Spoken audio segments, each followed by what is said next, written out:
इस ऐवान में जिन पर टेररिज्म का चार्ज है वो इस कानून पर वोट डालेंगे कि टेररिज्म क्या है, नहीं है। अरे मैं तैयार हूं मरने के लिए।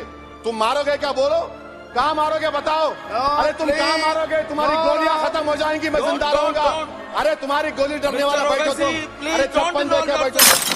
तो ये मोदी सरकार जुडिशरी के पावर्स को छीनकर खुद जज, जूरी, एग्जीक्यूशन बन रही है। याद रखिए, जिंदगियां बर्बाद करने का काम आप कर रहे हैं और सबसे बड़ा इसका नुकसान होगा। किसका नुकसान होगा? दलितों का, मुसलमानों का, आदिवासियों का। कुलभूषण यादव पाकिस्तान में बैठा है, लेके आओ ना। कतर में हमारे फौजी बैठे, लेके आओ ना उनको। अरे कहां तुम्हारी देशभक्ति है?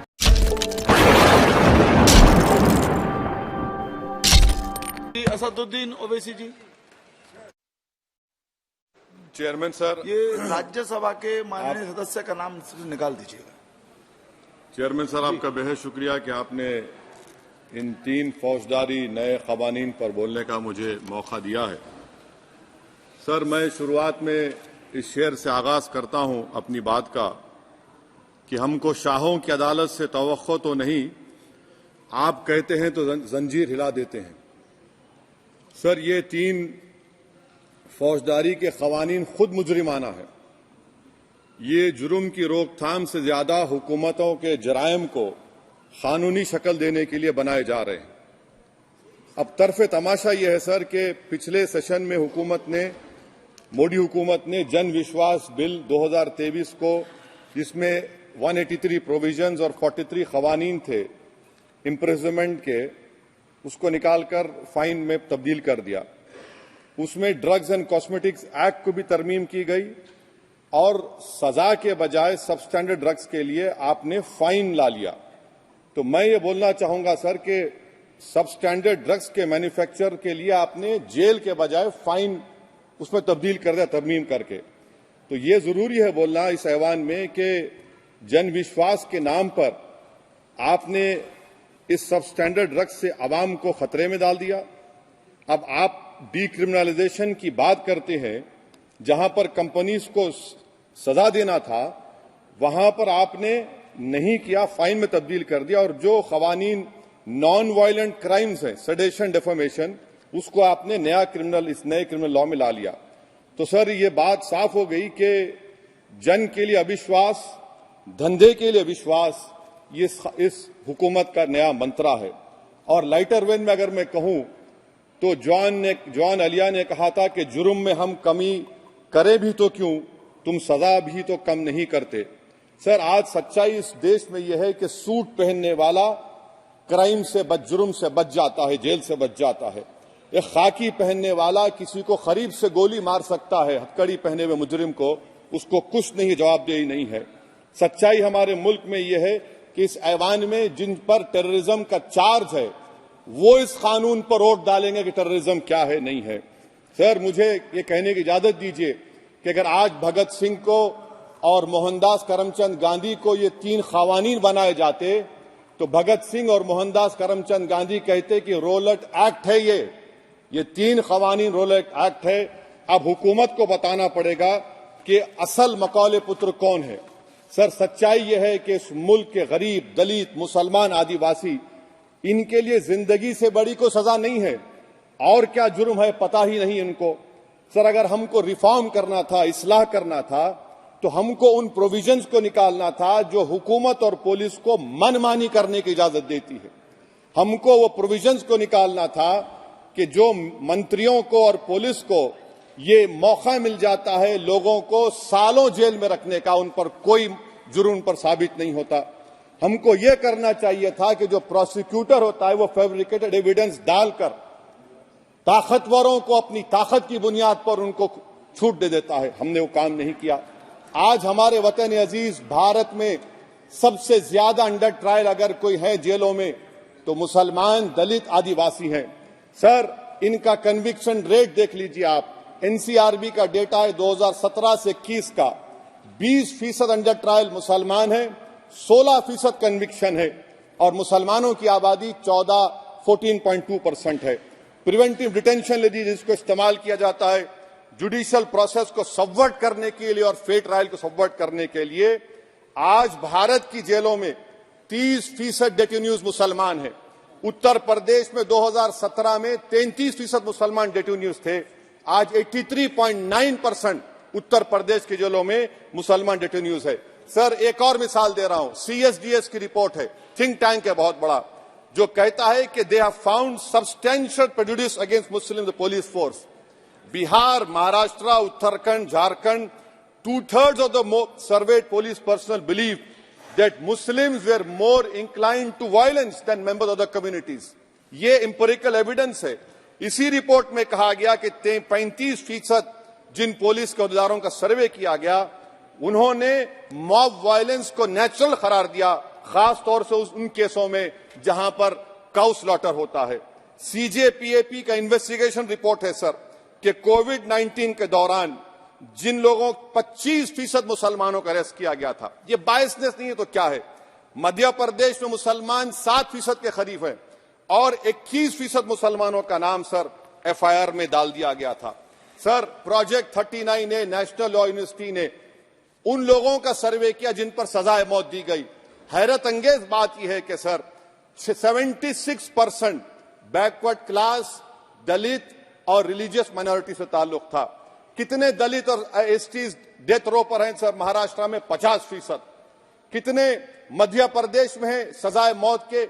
36% दलित और आदिवासी। कर्नाटका में 36%, बिहार में 31%, झारखंड में 30%, गुजरात में 19 लोग जो सजाए मौत के इंतजार में हैं, 15 मुसलमान हैं। केरल में 60% जो सजाए मौत के मुलजिम है रिलीजियस माइनॉरिटीज है। सर, आखिर इस देश में कब तक ये चलता रहेगा कि अनस्पोकन रिजर्वेशन उन लोगों के लिए उनके पास पूरा पॉलिटिकल पावर है और एक अनस्पोकन रिजर्वेशन है दलित, मुसलमान, आदिवासियों के, इनको जेल में रहना पड़ता है? कि आखिर ये कैसे मुमकिन है सर कि आलाजात के जो अक्सरियती तबके के लोग हैं उनके पास सियासी ताकत है, माशी ताकत है, सोशल ताकत है और मुसलमान और दलित आदिवासी जेलों में पड़े रहते हैं? अरे अगर आप 3 कानून लाकर इस्लाह कर रहे हैं तो कौन सा इस्लाह है? आप तो ताकतवरों का रिफॉर्म कर रहे हैं, गरीबों को इससे क्या फायदा हो रहा है? तो जैसा अंग्रेजी में कहा गया था कि the cure is dangerous than the disease. Sir अब आप आ जाइए BNSS पर, क्लॉज 187, डिटेंशन का पीरियड देख लीजिए सर 187(3) में, यानी 15 दिन से ज्यादा आपको मुश्किल है प्रेजेंटली। अब आपने प्रोविजन दे दिया कि 90 दिन तक आप कभी भी 5 दिन का, 6 दिन का, 10 दिन का, यानी 90 दिन तक किसी को बेल नहीं मिलेगी। और हैरत अंगेज बात यह है कि UAPA के कानून में जिसको जेल में डाला जाता है UAPA में, 30 दिन के बाद एक सुपरिटेंडेंट ऑफ पुलिस को कोर्ट में एफिडेविट देना पड़ता है कि क्यों आप पुलिस कस्टडी ले रहे हैं जेल से। आपने वो भी निकाल दिया। यानी जिस किसी को भी आप इस कानून में अरेस्ट करेंगे, UAPA से ज्यादा मैं 90 दिन जेल में रहूंगा। और कौन रहेगा जेल में? मुसलमान रहेगा, दलित रहेगा, आदिवासी रहेगा और बेल उसको नहीं मिलेगी। तो ये खुद सुन लीजिए, तो यानी कन्विक्शन नहीं होगा, ना बेल मिलेगी, क्योंकि पुलिस कस्टडी है। ये कानून में है सर, आप मुझे करेक्ट कर सकते हैं। अच्छा, DK बासु के गाइडलाइंस को आपने अडॉप्ट नहीं किया। क्लॉज 53(1), आप ये भी नहीं कह रहे कि भाई कौन उसको एग्जामिन करेगा, तो discretion of the medical practitioner. अरे आप ये पुलिस में जब जाते हैं तो पुलिस इतनी खातिर तवाज़ो करती है कि तलवों से लेकर जिस्म तक पूरे निशानात उसके जिस्म पर रहते, और आप कह रहे हैं कि मेडिकल प्रैक्टिशनर डिस्क्रेशन करेगा तो होगा। अब आप आ जाइए सर इसके ऊपर, आपको बता रहा हूं सर। अब आप देखिए क्लॉज 187 तो आपके सामने जिक्र कर दिया मैं सर। अब आप देखिए क्लॉज 472 मर्सी पिटीशन, आर्टिकल 79 और 161 का कॉन्स्टिट्यूशन का हिस्सा है, और ये आप कानून लाकर कहती हैं कि उसकी तरफ से मर्सी पिटीशन डालेगा तो कन्विक्ट, लीगल है, अदर रिलेटिव। सर, जो सजाए मौत काटेगा वो तो आधा पागल हो जाता है जेल में, आप थर्ड पार्टीज को मौका नहीं दे रहे। ये कौन सा इंसाफ है बताइए आपका? ये कौन सा इंसाफ है आपका? और फिर सर आप ये बताइए कि थर्ड पार्टीज को बाहर कर रहे हैं। अच्छा, कितना टाइम आप दे रहे हैं? कितना टाइम आप दे रहे हैं कि सुप्रीम कोर्ट के रिजेक्शन ऑफ SLP के बाद 30 दिन और गवर्नर के रिजेक्शन के बाद 60 दिन? ये कैसा इंसाफ होगा सर? सुप्रीम कोर्ट ने कहा कि multiple mercy petitions can be filed, आपने उसको भुला दिया। अच्छा सर, अब आप एक और बात देख लीजिए, क्लॉज 479 में ये कहते हैं कि अगर कोई डिटेंशन पीरियड अपना 1/2 ऑफ द क्राइम जो ऑफेंस का पूरा कर लिया तो उसको बेल मिलेगी। आप तो उसको और खतरनाक कर दिए हैं। आप ये कहते हैं, उसमें ये कहते हैं सर, यहां पर आपने कह दिया क्लॉज 187 में, सॉरी सर, ये डिटेंशन मल्टीपल क्लॉज 479 में अगर एक से बढ़ के ज्यादा ऑफेंस होगा या ऑफेंस होगा लाइफ इम्प्रिजनमेंट का या पेंडिंग होगा तो उसको बेल नहीं मिलेगी। अरे हम तमाम तो, ऋषिकांत दुबे, आप पर जब केस लगा, आपने कहा आपकी गाड़ी पर हमला हुआ, मैं जानता हूं, आप पर तो एक सेक्शन नहीं लगा, कई सेक्शन आप पर लगा दिए गए, तो फिर मुझे बेल नहीं मिलेगी। ये क्या कर रहे हैं आप? किस लिए कर रहे हैं आप अंदाजा भी लगा रहे, भाई आज आप वहां बैठे, कल आएंगे इंशाल्लाह, फिक्र मत करिए। पावर इटर्नल नहीं होता, ये तो कुदरत का निजाम है कि जो गंदगी करता है तो उनके लिए किसी और को मौका मिलता है, मगर आपको आना पड़ेगा एक दिन। आप ये गंदगी कर रहे हैं। अच्छा सर, ये बताइए कि हमने आप किसको कितना पर्सन्स वर पेंडिंग प्रोसीडिंग्स इन मोर देन वन ऑफेंस, और चार्जशीट में कई आते हैं। यानी जब हम पर केस बुक होता है सर तो फूल का गुलदस्ता आता है, हर सेक्शन होता है उसमें, तो मुझे बेल नहीं मिलेगी। तो ये एक बात है सर। फिर आप आ जाइए सर, मैं आपको बताना चाहूंगा सर, यहां पर आपको, सॉरी सर, ये इतना बड़ा बिल है।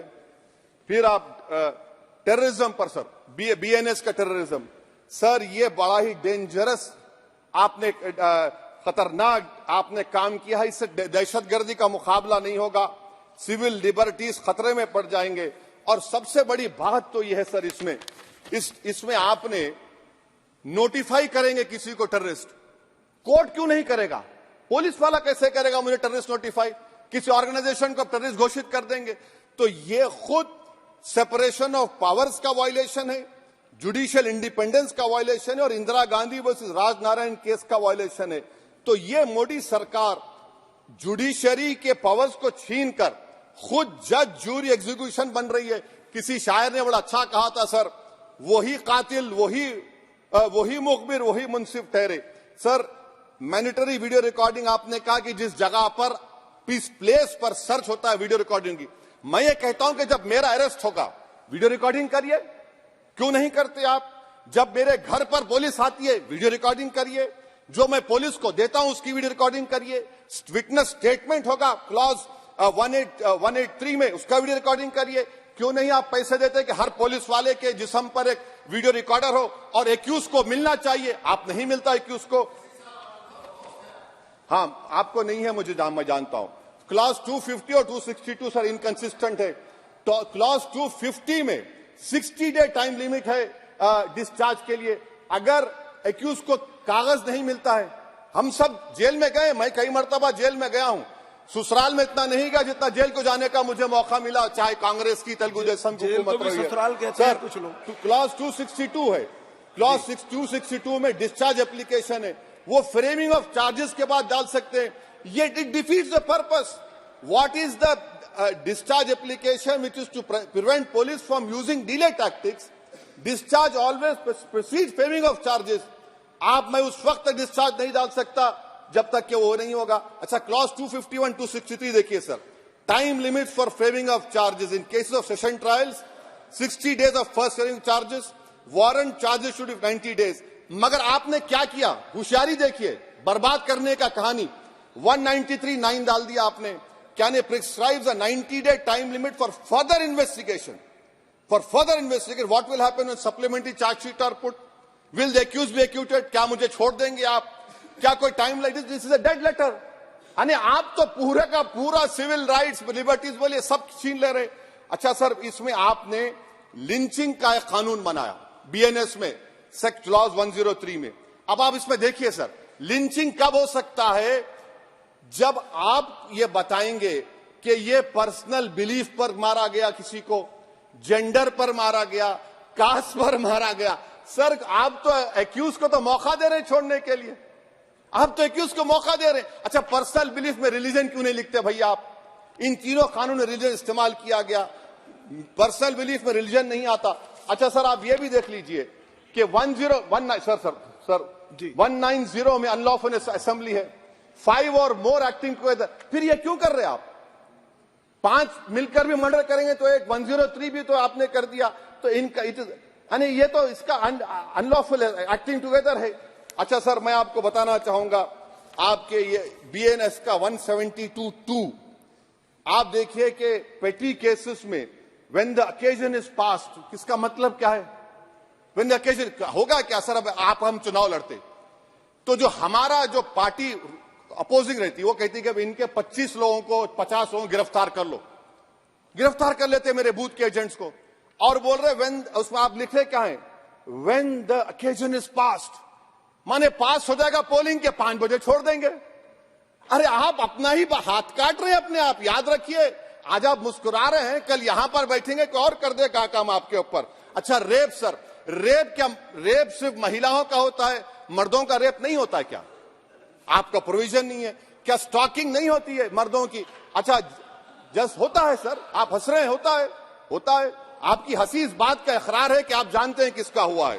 तो justice JS Verma sir, justice JS Verma का जेंडर न्यूट्रल बनाइए। अच्छा क्लॉज 69 को, क्लॉज 69 लव जिहाद आ गया, देखिए सर, क्लॉज 6 लव जिहाद आ गया, उसमें बियॉन्ड रीजनेबल डाउट प्रूव ही नहीं कर पाएंगे आप। अब उसमें क्या बताना पड़ेगा? सप्रेसिंग आइडेंटिटी, यानी अगर कोई महिला मोनू मानेसर चोमू चंडीगढ़ से इश्क करती है, बाद में उसको मालूम होता है कि वो मानेसर का नहीं है, चंडीगढ़ का नहीं है, तो क्या क्लॉज 69 एक्शन में आएगा? आप बताइए कि अच्छा अगर कोई ये कहेगा कि मेरा नाम कुछ नाम है, कई कुछ नाम होता है जो कॉमन नाम होता है मुसलमानों में, दीगर मज़ाहिब में, तो क्या वो सेक्शन अप्लाई होगा?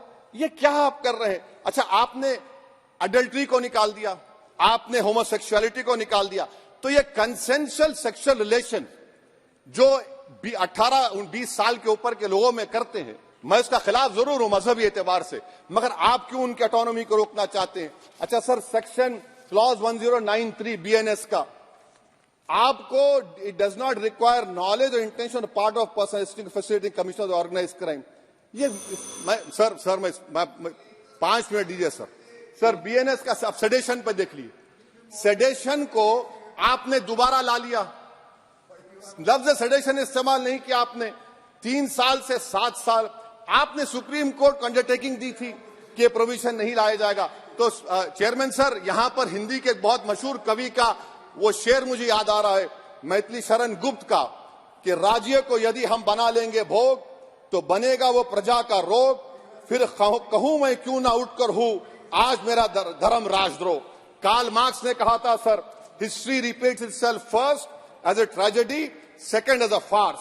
आप क्लॉज 195(1)(d) देखिए, it criminalises the making of publication of false and misleading information jeopardising sovereignty integrity of India. Vague है, यानी जो कोई भी पत्रकार इन्वेस्टिगेटिव जर्नलिज्म लिखेगा आप उसको इस्तेमाल कर लेंगे और जेल की सलाखों में उसको डालकर आप सड़ा देंगे। सर मैं आपको और एक बात बताना चाहूंगा कि रैश एंड नेग्लिजेंट एक्ट जो आईपीसी में था 2 साल थे, 304, आप उसको बढ़ाकर 5 साल कर दिए 1061 में, बीएनएस 1 में। और rash and negligent driving 304 IPC में था, 2 साल की सजा थी, आपने 10 साल कर दिया। यह क्रिमिनल जुरिस्प्रूडेंस का हिस्सा नहीं है। अच्छा क्रिमिनल ऑर्गेनाइजेशन, उत्तर प्रदेश में यूपी गैंगस्टर एक्ट में एक चार्जशीट में गैंगस्टर एक्ट लगता। सर आप बताइए फिर यूएपीए का क्या होगा, पीएमएलए का क्या होगा, महाराष्ट्र मकोका क्या क्या होगा, गुजरात के कोका क्या क्या होगा? आप ये सब कानून रख रहे हैं और एक पुलिस वाले को आप ये तमाम कानून की इजाजत देंगे? याद रखिए, जिंदगियां बर्बाद करने का काम आप कर रहे हैं और सबसे बड़ा इसका नुकसान होगा। किसका नुकसान होगा? दलितों का, मुसलमानों का, आदिवासियों का। और वो पॉलिटिकल पार्टीज जो कल आज सत्ता में है, कल नहीं रहेंगे, वो बदले की भावना से काम करते हैं। सर मुझे पुलिस ने पीटा सर, 1999 22 दिसंबर को मेरे सर पर 20 टाके लगे, पीठ से लेकर पैर तक मारा गया। आपको मालूम सर क्या हुआ? तेलुगु देशम की सरकार थी, उन्होंने उन दोनों पुलिस वालों को जिन्होंने मुझे मारा था उनको आईपीएस कन्फर कर दिया। आईपीएस अरे मैं तैयार हूं मरने के लिए, तुम मारोगे क्या? बोलो कहां मारोगे बताओ? अरे तुम कहां मारोगे? तुम्हारी गोलियां खत्म हो जाएंगी, मैं जिंदा रहूंगा। अरे तुम्हारी गोली डरने वाला बैठो तुम, अरे चप्पन देके बैठो तुम। प्लीज आप बैठ जाइए। टेररिज्म का देखिए सर, आप बैठ जाइए प्लीज। यूएपीए का सर मैं खत्म कर टेररिज्म उनको रोकिए sir. Okay okay please sit down. हाँ तुम गोली मार सकते सस्पेंड नहीं कर सकते और कुछ नहीं कर सकते Don't say सर। anything, जी। टेररिज्म का डेफिनेशन में आप देखिए यूएपीए का सेक्शन 16 क्लॉज 113 में आ गया। यूएपीए का सेक्शन 15 क्लॉज 131 में आ गया। देख लेंगे उसको, देख लेंगे। यूएपीए का आपत्तिजनक अंश निकाल दिए जाएंगे। यूएपीए का प्लीज, क्लॉज प्लीज, 18 113(4) में आ गया। यूएपीए का क्लॉज 18 113(3) में आ गया। यूएपीए का क्लॉज 20 113(5) में आ गया। यूएपीए का सेक्शन 19 113(6) में आ गया। अरे भाई साहब फिर क्या बचा है? आप यूएपीए से मकोका से गुजरात कोका से पीएमएलए सब ला लिए। तो स्पीकर सर मैं अपनी बात को खत्म करने से पहले मैं उम्मीद कर रहा था कि मैंने वजीर दाखिला का एक स्टेटमेंट सुना था अमित शाह साहब का कि जब गुजरात के होम मिनिस्टर थे तो उन पर जुल्म किया गया, उनको दबाया गया। मगर हम ये समझ रहे थे कि जिस शख्स पर नाइंसाफी हुई है जो वो क्लेम कर रहे हैं तो कम से कम वो दूसरों से नाइंसाफी तो नहीं करेंगे। आप क्या कर रहे हैं? अरे ऐसे हजारों लोग हैं जिन पर जुल्म हो रहा है, ना उनके पास दलील है, ना उनके पास वकील है, ना उनके पास आजादी है। तो ये तीन सर मैं आखिर एक लव ये तीनों कवानीन हमारे मुल्क की जमहूरियत के लिए इन गरीब तबकात के लिए नुकसानदेह साबित होगा। और ये सरकार को मैं चार्ज दे रहा हूं, आप चेक रिपब्लिक में निखिल गुप्ता बैठा है, लेके आओ ना उसको। कुलभूषण यादव पाकिस्तान में बैठा है, लेके आओ ना। कतर में हमारे फौजी बैठे, लेके आओ ना उनको। अरे कहां तुम्हारी देशभक्ति है? अरे निखिल गुप्ता को लाओ, इस कानून में इस्तेमाल करो। मगर वो नहीं बोलेंगे। मैं इस कानून के मुखालिफत में खड़ा हूं जो भारत की जमहूरियत के लिए खतरा बनेगा। शुक्रिया। जुड़े रहिएगा आपके अपने चैनल बीजापुर समय के साथ।